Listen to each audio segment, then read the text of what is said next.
Good morning student. आज हम Bihar board class 10वीं के सुमित्रा नंदन पंत के द्वारा लिखा गया काव्य खंड भारत माता पाठ का अध्ययन करेंगे।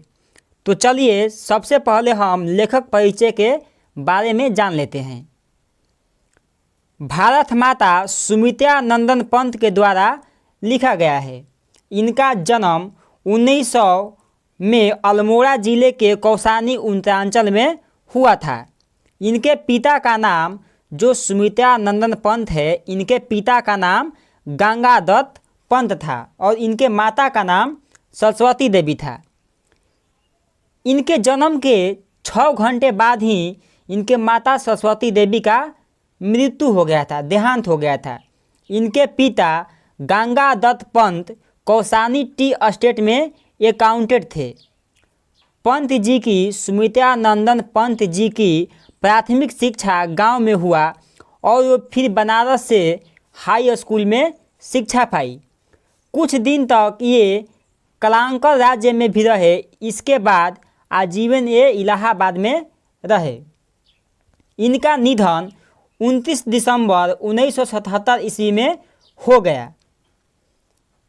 इनकी प्रमुख रचनाएं हैं उच्छ्वास, युगांत, ग्राम्या, श्रवण धूलि, श्रवण किरण, चिदंबरा, पल्लव, वीणा, काला और बूढ़ा चांद, गुंजन इत्यादि। इनकी रचना चिदंबरा के लिए इन्हें ज्ञानपीठ पुरस्कार भी मिला था। काला और बूढ़ा चांद के लिए इन्हें साहित्य अकादमी पुरस्कार भी दिया गया था। इनके जो कविता है भारत माता ग्रामवासिनी, ये ग्राम्या से लिया गया है। इन्हें लोकायतन के लिए लैंड नेहरू पुरस्कार भी दिया गया था। तो चलिए इनके द्वारा लिखा गया हम एक एक कविता का अर्थ को जान लेते हैं। सबसे पहले लिखा है, भारत माता ग्रामवासिनी, खेतों में फैला है श्यामल, धूल भरा मैला सा आंचल, गंगा जमुना में आंसू जल, मिट्टी की प्रतिमा उदासीनी। प्रिय विद्यार्थियों, इसमें भारत के दुर्दशा के साथ साथ प्रकृति परिवेश का वर्णन किया गया है। ये जो कविता है इसमें भारत के जो दुर्दशा है इसका प्रकृति परिवेश के बारे में वर्णन किया गया है। ये कविता उस टाइम की है जब हमारा भारत देश अंग्रेज़ों का गुलाम था और अंग्रेज़ों के द्वारा दिए गए शोषण के कारण हमारे भारतवासी पर क्या प्रभाव पड़ता था, इसी के बारे में इस कविता में लिखा गया है। एक एक अर्थ को देखते हैं। भारत माता ग्रामवासिनी, कवि पंत जी कहते हैं कि जो भारत माता है वो गाँवों में निवास करती है। सही अर्थों में कहा जाए तो भारत माता जो है वो गांव का ही जो भारत देश है वो गांवों का ही देश है तथा भारत माता का दर्शन गांव में ही हो पाता है। आगे लिखा है, खेतों में फैला है श्यामल, धूल भरा मैला सा आंचल।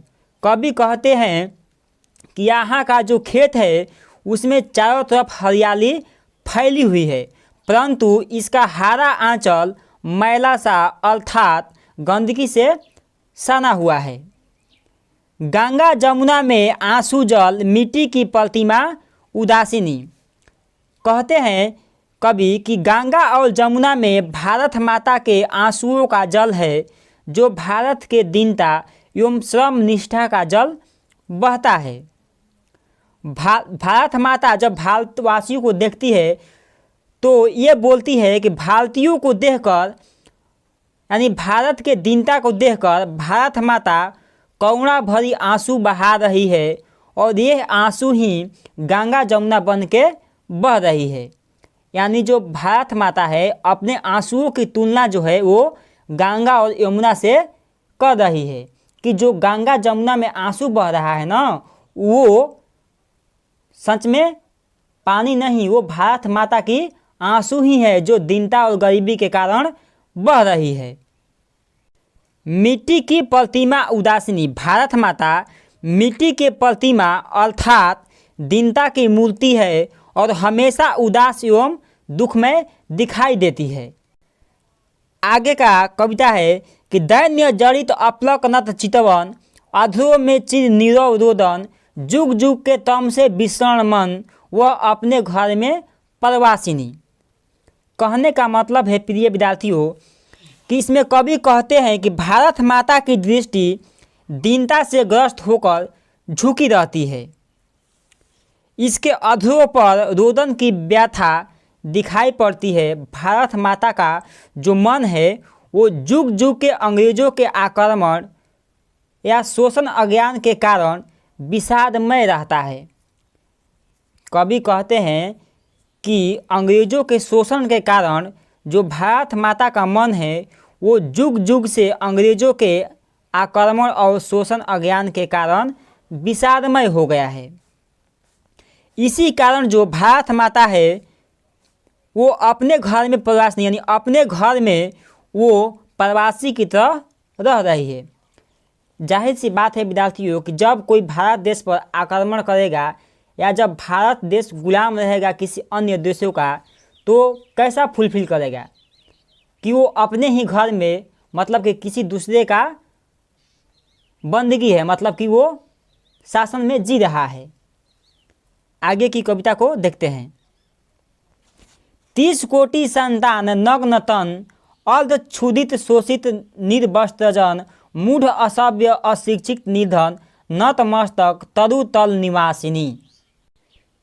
इस कविता में यानी ये जो पंक्ति है इसमें अंग्रेजों के शोषण के कारण जो दुर्दशा हुई है उसी का वर्णन किया गया है।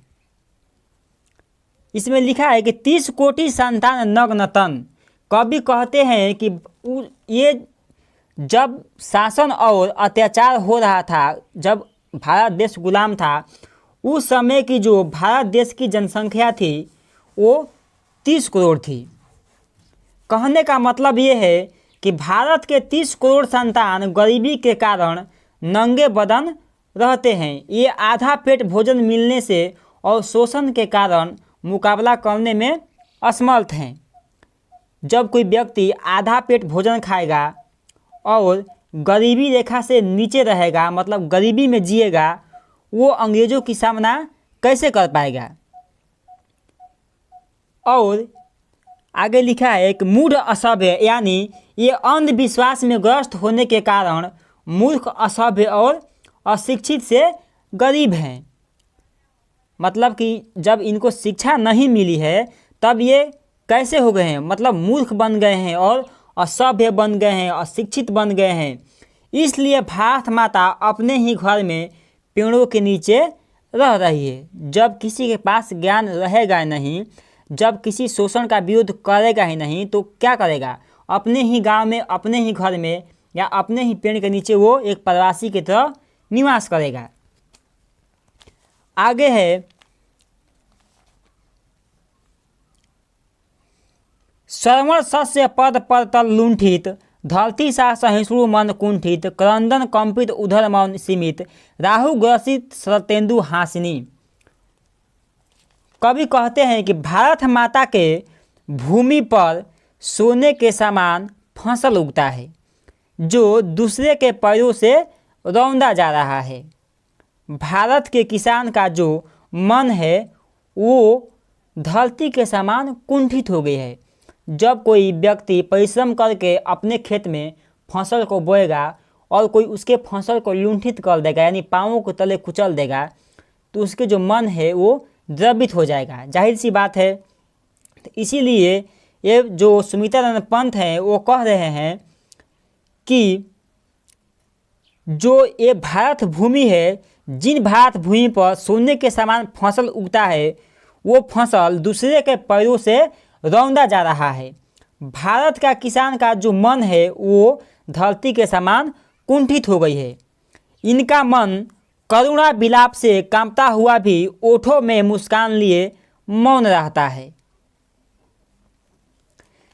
जैसे राहु ग्रसित शरतेंदु हासिनी, जैसे शरत काल में यानी शरद ऋतु में चंद्रमा राहु से ग्रसित होने पर धूमिल लगता है या धूमिल हो जाता है, वैसे ही अंग्रेजों के अन्याय के कारण भारतीयों का जो भाग्य है वो चंद्रमा से ग्रसित हो गए, यानी धुंधला पड़ गया है। आइए अब आगे की पंक्ति को देखते हैं। चिंतित भ्रुकुटी क्षितिज तिम्रांकित नमित नयन नभ वाष्पच्छदित आनंद श्री साया शशि उपमित ज्ञान मुठ गीता प्रकाशनी। कहने का मतलब है कि विदेशी शासकों से यानी विदेशी के शासनों के कारण भारत माता का जो परिवेश है वो चिंताग्रस्त हो गया है। इनके सामने कोई आशा का किरण नहीं है और निराशा और चिंता से भौहें इनकी जो आंखें हैं वो झुकी हुई है। आकाश भी भाप और धुंध से घिरा हुआ है। नमित नयन नभ, नभ मतलब होता है आकाश, जो आकाश है वो भी भाप और धुंध से घिरा हुआ है। इसी कारण भारत माता की जो मुख की शोभा है वो कोहरे से ग्रस्त यानी धुंध से ग्रस्त चंद्रमा के समान धूमिल हो गई है। ज्ञान मूढ़ गीता प्रकाशनी। कवि पंत जी कहते हैं कि ये वही भारत है जो सबको गीता जैसे काव्यों का ज्ञान देती है, परंतु ये अंग्रेज़ों के शासन के कारण इतना मतलब कि पीड़ा और कष्ट में है कि ये खुद ही अज्ञान पड़ा हुआ है। आगे लिखा है कि सफल आज उसका तप संयम पिला अहिंसा स्तन्य सुधोपम हलती जन मन भय भव तम भ्रम जग जननी जीव विकासिनी। कवि कहते हैं कि इतना होने के बावजूद भी आज भी भारत का तप तप संयम वो सफल है।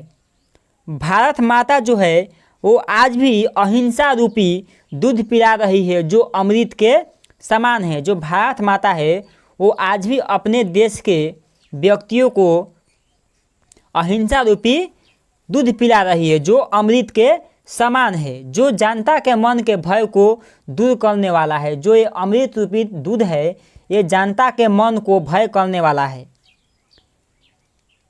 हलती जन मन भय भवतम जग जननी जीव विकासिनी। यह संसार को अहिंसा रूपी बल प्रदान कर रही है और जीवन का संपूर्ण विकास करने का सही मार्ग दिखा रही है।